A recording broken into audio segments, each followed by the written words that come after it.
I'll tell you something that Professor Richard Wolff said once. This is when I fell in love with what he was teaching. It was called The Capitalism Hits the Fan. He pointed out the semblance of prosperity during the Reagan era, right? And I try to understand, it's like, okay, yeah, things were really going well. And then Clinton came and they kind of zoomed up even more, right? And then we started looking at charts. And I don't know if you guys recall, when I was in college, it wasn't easy to get a credit card, right? You had to have a job. You didn't get large credit card limits, all of that sort of stuff. I remember getting my first card, very small limit, et cetera, et cetera, et cetera. Anyhow, during the Reaganomics time, deregulations and all of that, and you started getting all kind of mails offering you all kind of deals for credit cards. Hell, I financed Willie's computer software company, my company, on credit cards. I did over $100 and something thousand on credit cards at 19, 20, 21%. That's how I formed my company, because banks laughed at me. Even though my druggy friend got his $40,000 for the loan back in the 80s, I got zero.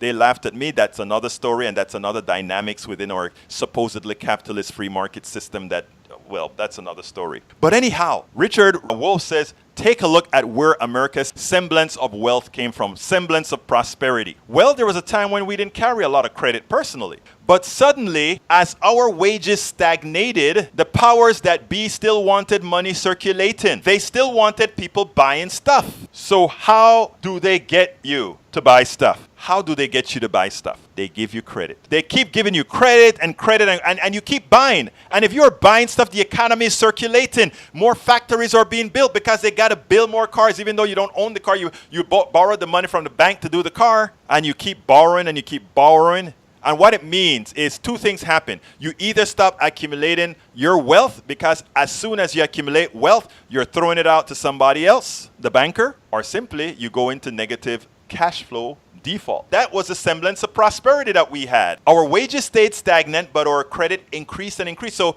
what he showed on the screen, I remember my mouth just fell when you saw those lines diverge. As your income and wages stayed stagnant, that line of credit just kept growing and growing and growing and growing. It kept on growing. And you know why? Because that was another way to rip you off. I own you.